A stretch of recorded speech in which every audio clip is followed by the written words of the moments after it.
Hi guys, it's Mrs. Brockman.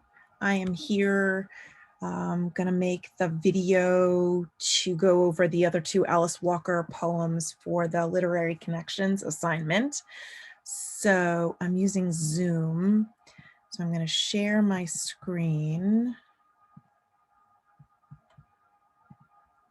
Okay, so now we need to get onto the Google Classroom. So many steps. Hope you guys are okay. We'll do it from the first period classroom because why not? Okay, so we're in the color purple section and we're going to find here the Literary Connections assignment. We'll open with docs. Why not, right? Hope you guys are okay. I think it makes sense to do this way so that you guys can move forward in your own time and you're not waiting for me. So you know the assignment. You're gonna write a text-based literary analysis essay that applies the ideas and connections to life experience. Analyze one, oops, I always do that. Analyze one of the poems and reflect on it in conjunction with the color purple. I'm going to share this, maybe it'll save. Doubt it. Okay, so you're going to take a look at the three poems, choose the one that you feel like has the most thematic connection. We read each one, pull one, thinking of Elaine Hansberry in class together. Remember, there's a lot of repetition. We can see a lot of repetition as she's trying to hammer home her message of the fact that we all have to work together to make our lives, the people of color's lives, better. And it's all talking about civil rights, the civil rights movement, and how everybody has to work together in order to make it happen. Sorry, I'm slightly distracted. The big part here, we get the title, each one pull one back into the sun. We who stood over so many graves know that no matter what they do, all of us must live, or none, is a really good way to connect this with the color purple and how all the women in the story help each other to have a better life. Okay, this is all the references for that one. And then we have, as long as there are children, grown-ups must behave. So this is a poem that's basically calling out the children, calling out their parents, calling out the older generation and like, wake up, you've gotten us into this mess, you need to behave. So I'm gonna quickly read it and we'll highlight a little bit as we go. All right, as long as there are children, grown-ups must behave and stop acting like they are the only ones around the place. This place is Earth, and it is overwhelmingly peopled by children, those who are born and those still to come, though potentially present already in their mother's eggs. So we all exist inside of our mothers before we're even conceived. As long as there are children, children must realize they are a global tribe. So we must realize as children, and we're all somebody's child, we are a global tribe. They must let no so-called grown-up tell them they have nothing in common with their tribal kin in all of these countries: Gaza, Somalia, Syria, Vietnam, China, Russia, Ethiopia, etc. As long as there are children, grown-ups must behave. This is going to be repeated. As long as there are grown-ups, children must behave. As long as there are grown-ups, they must study with suspicion every word the grown-ups say. So don't trust them. It's those same grown-ups who are responsible for the combustible predicament we're in all over the earth. So don't trust them because they're the ones who are in charge of global warming. They're the ones who have ruined our environment. Those same grown-ups who pretend they know the secrets of the universe, yet don't know one thing about Facebook. Yeah, what do they know, right? They know much of anything, that they know much of anything is a fiction. They really know nothing. For what, on evidence, do they know? How to put the lives of children who belong to everyone in the gravest danger? So this is what they know, for what they know on evidence. Sorry, I'm not highlighting this right. For what they know on evidence, how to put the lives of children in the gravest danger, how to maim and kill children in every war, how do grown-ups truly say no to war by not paying for it. Some so-called grown-ups will harass you when you attempt to do this, not pay for war, but do not be discouraged. As your elder, it is my job to help you think your way around this obstacle of taxes that have the blood of the children of the world on them. It is fairly simple, though discipline rarely is, knowing they will find a way to penalize us for boycotting the IRS as a form of protest.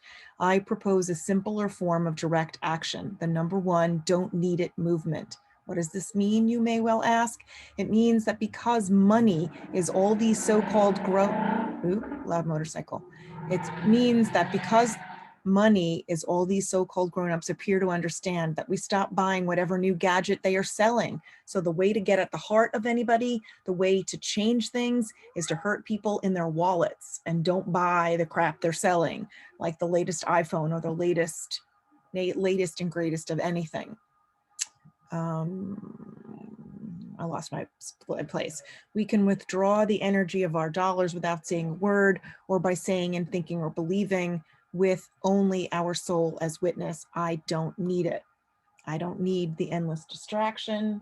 Hi, I'm videotaping. I'll see you in a minute. I don't need the endless distraction of having to buy every bauble dangled before my eyes, as thousands of children and their parents are traumatized and killed. I don't need the river of junk I am required to buy to make me forget I have been forced to be an accomplice in mass slaughter. I will wear my old coat, my old shoes, whether soft or hard. Did I mess it up? No. Whether soft or hard, whether with bullets or vaccines or the withholding of bread. As long as there are grown-ups, children must behave. As long as there are children, they must be protected from their devices, meaning your phones. We need to get our faces out of our phones. The microwave radiation in them is increasing, and the brains of the young are still forming. In our daughters' bodies, the eggs of our future ancestors and descendants are being fried. As long as there are children, remember the child in you. I'll make this pink. Protect her, protect him, protect them, protect all the babies of planet Earth, whether the fox chased and torn apart by madmen and women, or the rhino shot and killed by madmen and women, or the elephant shot and killed by madmen and women. Protect the child. Mighty Mother Earth herself has become in the hands of creatures who never learned respect and whose feelings of compassion were deleted, assuming they ever existed a very long time ago. As long as there are children, grown-ups must behave. Repetition. War attacks all air, all forests, all animals, all water, all humans. As long as there are young ones of any kind, whether baboon, human, or blue jay, say no to war. Drive my old car, thank you very much. Whether you're selling me to make me forget, I don't need it. We can begin to stop war by withdrawing financial energy from anything that depresses us and sends us searching for painkillers, including sex, crack, alcohol, and opioids. We can begin to stop war by practicing non-compliance with whatever society supports it, especially an economy that endorses and promotes other criminal offenses, like private prisons for its mostly poor and of color populations. We can become grown-ups who know how to behave ourselves. This is huge. By studying the connection between our mindless shopping behavior and the deaths of children just like our own, we can stop war by not shopping our way through the bad news of it. As it creeps ever closer to our door, we can stop war by not funding it. So how do we connect this to the color purple? We can extrapolate and talk about ways that the various characters of the color purple don't buy into the establishment. Shug doesn't give in to misogyny. She doesn't give in to anybody telling her what to do or how to live her life. Her dad or Albert or Grady, her husband, or anybody. She does what she wants. She says what she wants. She lives her life. That can be connected to this. You could talk about how Celie takes her a while, but Celie breaks the bonds of subservience and slavery when it comes to her relationship with Albert. And, you know, as she's learning how to behave, she's becoming one of these grown-ups here at the end who know how to behave herself. And she doesn't give in to all of these things. You might want to talk about Albert's growth, that he learns how to behave eventually and stops being a bully and an abuser and learns how to be helpful and caring. You could talk about that. That's a connection. Conscious Earthlings is different. Conscious Earthlings, it's formatted this way on purpose. Let's do this one. Conscious Earthlings. Jews have always been involved in my awakening. Long before I knew or cared what they were, it is this I will remember, whatever worsening plans the Zionist Nazis make. Zionist Nazis are a group of people who deny that the Holocaust happened. They say that it was a fiction, that it didn't happen. So if we can say that the Holocaust didn't happen, maybe we can also say that slavery didn't happen, or slavery wasn't so bad, or that the people of color, the Africans, the people who historically, the ancestors who were the slaves themselves were better off in slave conditions. You know, none of that is true, the same way it is not true that the Holocaust was a fiction or fake. Okay, so let's keep going. To tell the truth, it has always calmed me to have them near. The them is Jews.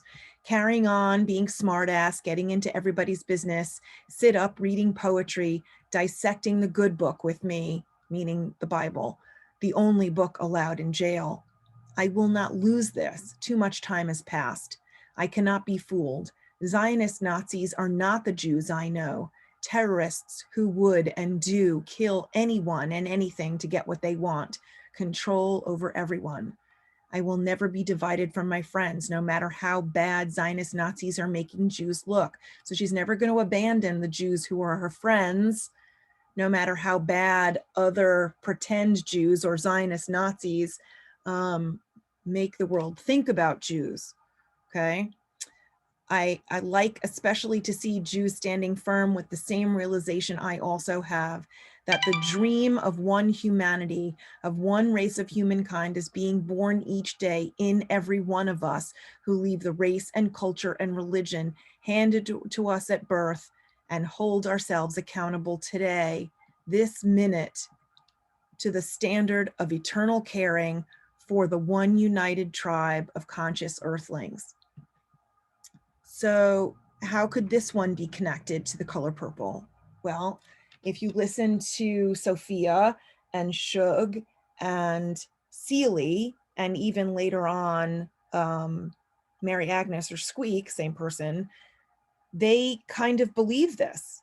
You know, you can see their acceptance of everybody. You can also see this in Nettie and Samuel and Corinne's missionary efforts over in Africa with the Olinka. They dream of one humanity, of one race of humankind being born every day into every one of us. They see it that way. So you can connect this very easily with some of the themes of the color purple. And there you have it. So pick the poem that speaks to you, that you feel like you can write about, and go forth and do so. This rubric here, if I can fix this, here we go, is the rubric that I'm going to use to evaluate your essays, intro and paragraph, the intro, paragraph, and thesis body, paragraphs, and organization, literary analysis, style, language, and voice, and mechanics. Okay, it all counts. So the top score you can get is a 4. And I'll do 4 out of 4, and I'll do the percentage, you know, you divide and you'll get a percentage. So that'll make more sense. And this is due, when is this due? I can't find, there it is, the classwork page. This is due May 31st. So this coming Monday night at midnight. But remember, you do not have to wait until the very last minute.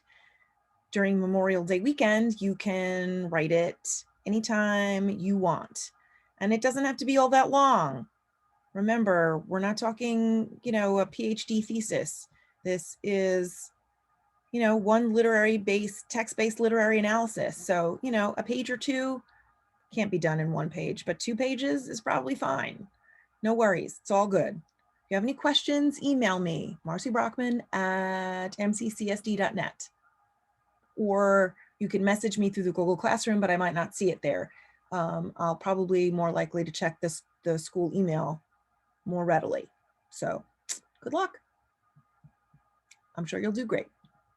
I'll stop sharing and I will stop recording. So remember, mbrockman@mccsd.net, and you can get some help. I will be around.